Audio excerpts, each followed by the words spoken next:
por esa cifra. Entonces, estas son informaciones que un poquito tienden a desmoralizar y que el proceso electoral no sea un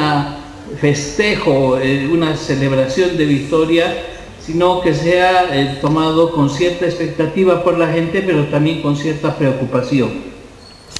Ahora, licenciado, ¿usted cree que estos debates que han organizado, que ha organizado el Tribunal Supremo Electoral, donde hemos conocido un poco más a profundo quizá las propuestas en el debate presidencial, ¿será que esto ha ayudado a los bolivianos ya a tomar una decisión? No, todavía no. Yo te puedo garantizar que la cantidad de personas indecisas sigue siendo muy sustancial. Respecto a lo que va a suceder este domingo. Yo creo que la gente va a definir el mismo domingo un porcentaje muy grande, porque los dos candidatos han estado planteando exactamente lo mismo, con algunas diferencias, pero los dos candidatos están muy preocupados del suministro de diésel y gasolina para iniciar su gestión, pero hay otros problemas adicionales, como te mencionaba. Ellos estaban pensando focalizarse en que falta dólares, falta combustibles, pero ahora con los datos que tenemos, con la información que se está empezando a socializar, es que hay dos problemas mayores. Hay un decrecimiento de la economía que es superior o mucho más complejo que solo el aprovisionamiento de gasolina, y por el otro lado hay una inflación que se mantiene ascendente y que seguramente se va a incrementar si es que el próximo gobierno toma algunas medidas que pueden ser demasiado sensibles. Por ejemplo, devaluar el boliviano respecto al dólar va a generar una escalada inflacionaria. Levantar la subvención de los combustibles va a generar una tendencia inflacionaria y por lo tanto la población todavía no está viendo con certeza cuál es la respuesta a estos problemas estructurales. Y termino este pequeño análisis señalando que en estos días el presidente Donald Trump de Estados Unidos y su secretario de Estado, el señor Rubio, han declarado que van a restablecer relaciones con Bolivia y que ambos candidatos, sea Rodrigo Paz, Tuto Quiroga, cualquiera de los que gane, van a tener muy buenas relaciones con Estados Unidos, dando a entender que seguramente va a haber dólares para resolver esta crisis de los combustibles. Pero eso cambia el mapa político, geopolítico, las relaciones internacionales que hemos mantenido en la región, y sobre todo va a haber un vuelco a la presencia norteamericana, no solo que va a haber ayuda económica, se van a restablecer las relaciones, pero además eso va a implicar un viraje en la política del país. Y si los candidatos tenían algunos planes, si tenían algunas soluciones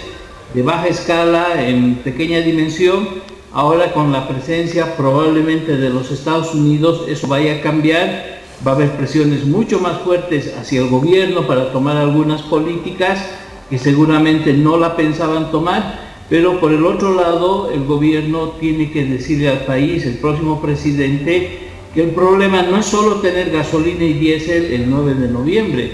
sino que se tiene que tener un nuevo modelo de economía para superar el decrecimiento que según organismos como el Banco Mundial se van a quedar ese decrecimiento por lo menos los siguientes 3 años.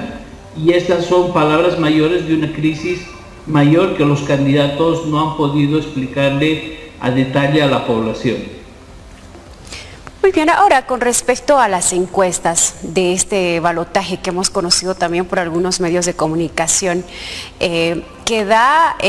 con mayor porcentaje a Jorge Tuto Quiroga y le sigue obviamente Rodrigo Paz. ¿Usted cree que haya nuevamente sorpresas, al igual que en la primera vuelta, licenciado, que los resultados han sido todo lo contrario a las encuestas de intención de voto que habíamos conocido? Sí, ese es un tema, ¿no? Que ha sido interesante en estos días, y es el hecho de que ha habido 2 debates con todavía resultados muy insatisfactorios respecto a la presencia de los periodistas en ambos debates. Lastimosamente el Tribunal Supremo Electoral parecería que no tenía experiencia, bueno, era novedoso hacer los debates presidenciales,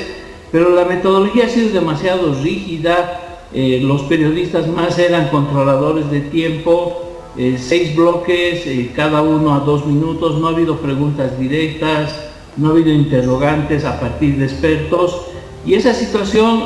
todavía ha generado que no haya certeza respecto al voto. Y si a eso le agregamos el tema de las encuestas, que han quedado muy mal paradas en la primera votación que hubo, en la primera ronda, podríamos decir, todavía las encuestas no logran satisfacernos, no logran darnos luces, y sabemos que una encuesta también busca influir en el ánimo de la población, pero tenemos algunos otros problemas adicionales, y es el hecho de que en algunas áreas rurales las encuestas no llegan con la fuerza como llega en las ciudades de manera inmediata, y por lo tanto puede que no vayan a influir significativamente en la votación.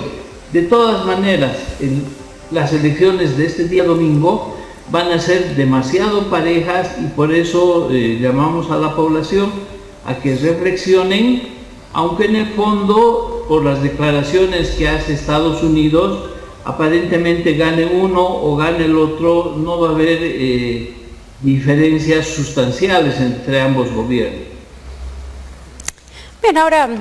en cuanto a los resultados preliminares, licenciado, ¿hay confianza? ¿Se creen los resultados del Tribunal Supremo Electoral? Este domingo se tiene previsto que entre las 20 horas, con 20-30 minutos, se estaría brindando una conferencia de prensa ya para dar a conocer los resultados preliminares. Es decir, que Bolivia a las 8:30 de la noche del día domingo ya va a conocer o ya va a saber quién es el nuevo presidente. Mira, el Tribunal Supremo Electoral está obligado a dar esos datos porque ya en la primera votación hubo un pronunciamiento de su sistema que se llama CIDEPRE, que no es un TREP, sino es un simple conteo rápido, ¿no? Como lo hacen las empresas televisivas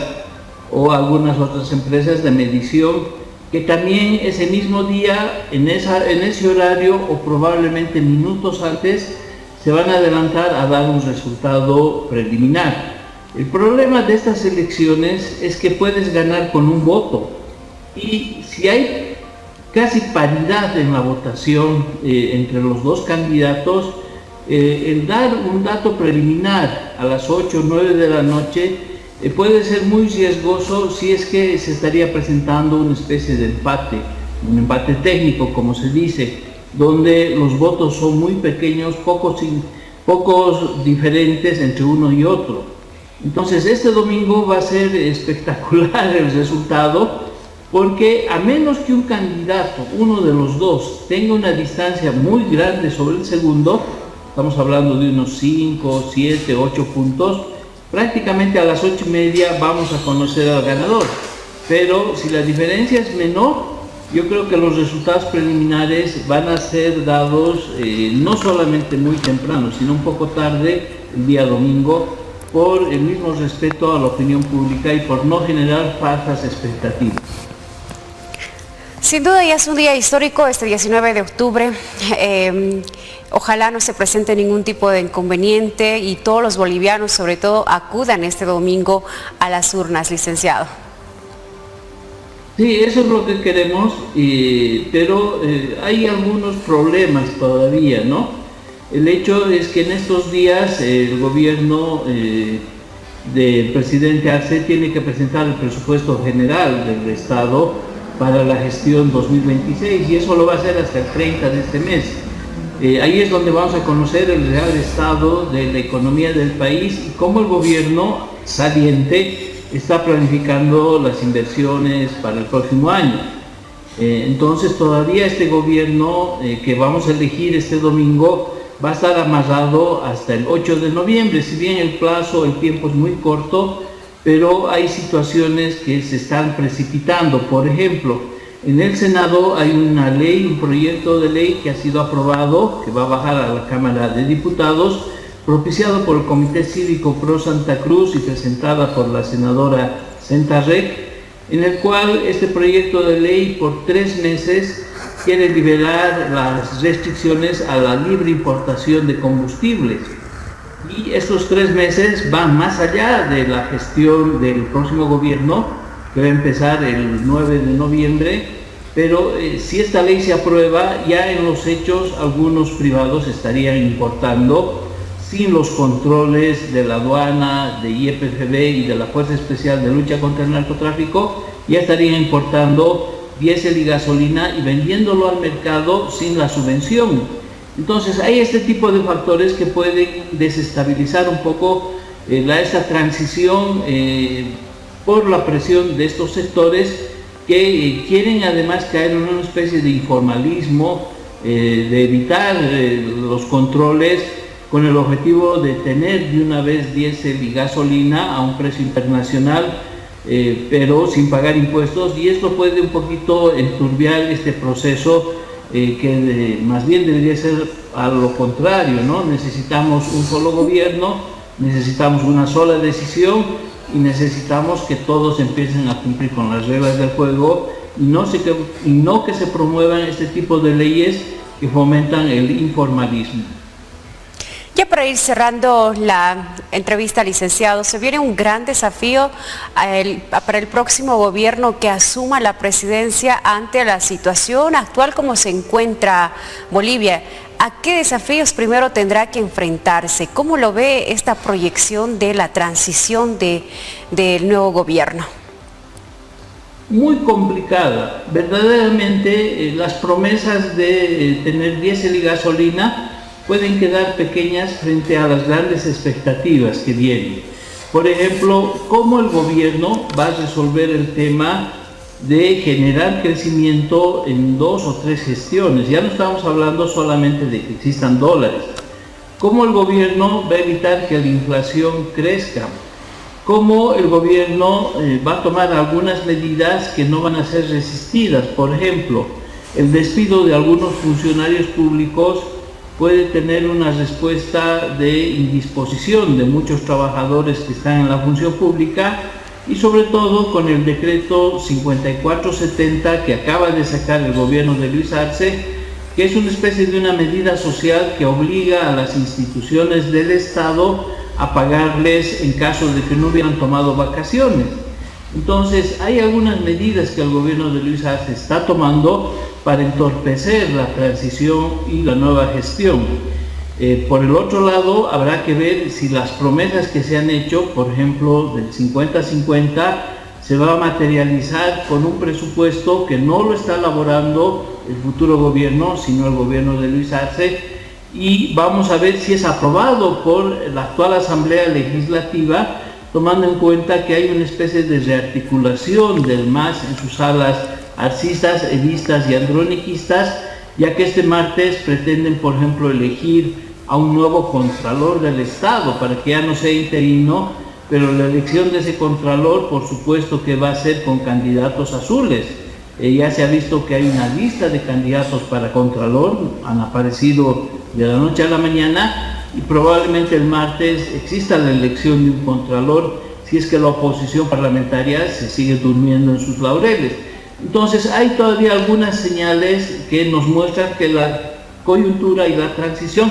va a ser interesante, que hay conflictos, que hay acciones y contracciones que se están tomando, y por lo tanto tendremos que estar muy atentos a lo que pase con la coyuntura.